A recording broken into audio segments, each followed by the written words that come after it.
Karen sent fake HOA cops to arrest me, but she picked the wrong neighbor. I'm a US Marshal. Before we continue, please subscribe to the channel and tell us where you are listening. Your support means everything. Daniel Reese enjoyed the kind of Saturday most people dream of. The sky above Maple Drive stretched wide and clear, a perfect blue canvas with a soft breeze that carried the scent of fresh-cut grass. Birds hopped around the edge of the sidewalk as Daniel trimmed the hedge that ran along the front of his property. His house sat just beyond the boundary of Oak Valley HOA, a deliberate choice he made 5 years ago when he bought the place. He wanted peace, not committees dictating the color of his fence or the shape of his mailbox. Across the street was Karen Porter's house.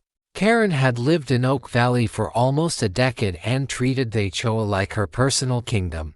She was the type who counted how long your trash bin sat at the curb, the type who thought the neighborhood should look like a catalog cover. She'd sent Daniel flyers, invitations to voluntarily join the HOA, and even an official-looking rulebook he'd thrown straight in the trash. But that morning, when he set down his clippers to wipe his forehead, the quiet street changed. A black SUV rolled up and stopped abruptly in front of his driveway. The doors opened and 3 men stepped out in matching black polos with HOENFO or CMENT printed in bold white letters.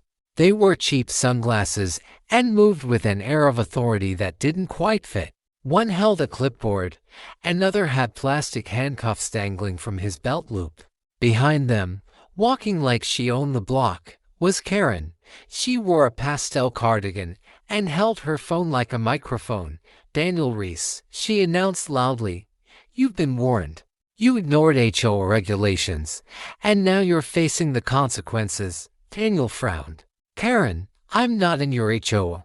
You know that." The man with the clipboard spoke. "Sir, per Oak Valley HOA Enforcement Code, Section 3B, you're in violation of perimeter fence height and unauthorized staining. You're being placed under HOA arrest. Comply or we'll have to escalate." He almost laughed. HOA arrest. This was either the strangest prank or the most misguided stunt he'd seen in years. Karen stood there with a smirk, hands on her hips, like a queen watching her knights carry out orders. "I told you the rules apply to everyone who lives here," she said. "It doesn't matter if your house isn't inside the HOA, we have jurisdiction over the neighborhood image." "That's not how it works," Daniel said evenly. "Your HOA doesn't cross Maple Drive." "It does now," she snapped back. "We voted to expand." He tilted his head. "Good luck with that." "Do it," she ordered the men. The one with the cuffs stepped closer. "Sir, hands where we can see them." Daniel slowly lifted his hands, not in fear, but in patience. He had dealt with armed fugitives before. He'd stared down real criminals. 3 guys with fake badges weren't exactly a threat. "I'll give you 10 seconds to explain what HOA custody means before this goes in a direction you'll regret.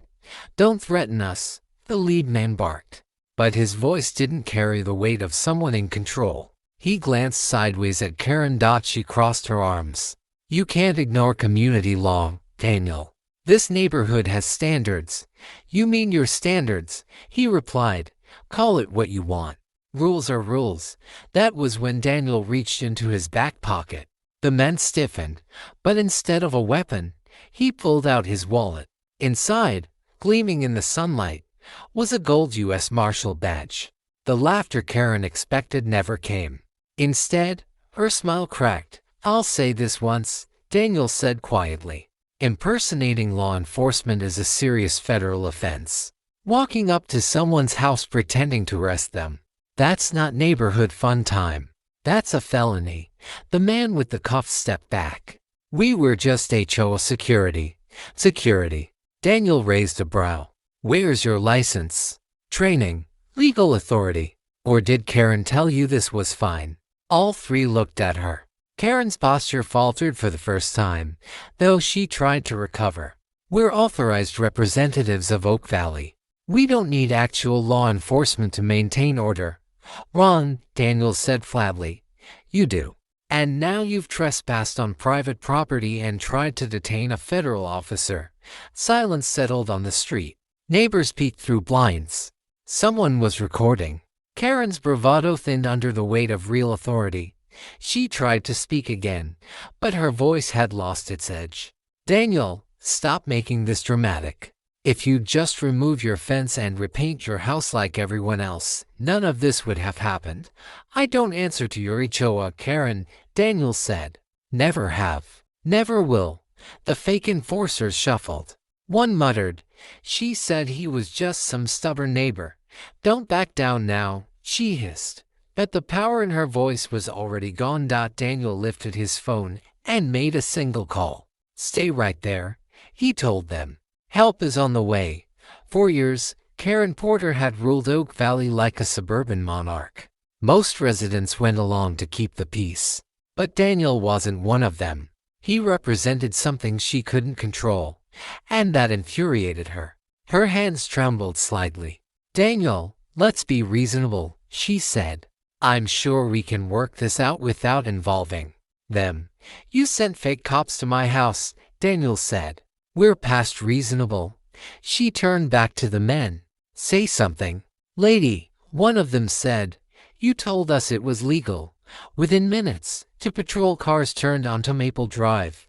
Their lights flashed softly, casting blue and red against the houses. Real officers stepped out, calm but alert. Karen took a step back. Daniel greeted them with a nod.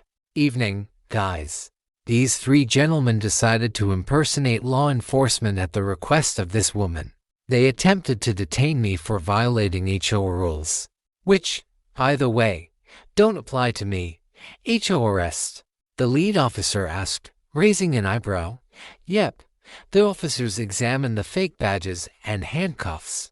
Their faces shifted from amused disbelief to professional seriousness. "This is illegal," one officer said to the three men. "You can't pretend to be cops." The men didn't argue. They were lined up along the curb, hands behind their backs. Karen's voice wavered. "I didn't know it was illegal." "Yes, you did," Daniel said. "I told you years ago my property isn't under your jurisdiction. You're ruining the neighborhood," she shouted, but her words had lost their fire. The neighbors, watching from their porches, weren't siding with her anymore. The HOA queen's crown was slipping. The officers took statements, checked IDs, and gathered evidence. Daniel stayed composed, answering questions in a steady voice. Karen stood off to the side, clutching her cardigan like it might shield her from the fallout. The three fake enforcers were escorted away. The SUV remained parked awkwardly at the curb, abandoned like a failed prop in a bad play. When the police cars finally rolled away, Maple Drive fell quiet again. The sun was dipping low, painting everything gold. Daniel picked up his hedge clippers and returned to trimming his bushes like nothing happened. Karen lingered on the sidewalk, hesitant. Her usual self-assured stride was gone. "I didn't mean for it to go that far," she said softly. Daniel looked at her, not with anger but with a calm that came from years of seeing people make bad choices. "Karen, this isn't about fences or paint. It's about respect. You don't own people. You don't control them. And you definitely don't get to fake the law." She said nothing more. She just turned and walked back across the street to her immaculate lawn and her matching houses. For weeks after that day, the neighborhood buzzed with whispers. People who'd once feared Karen started questioning the rules they had blindly followed.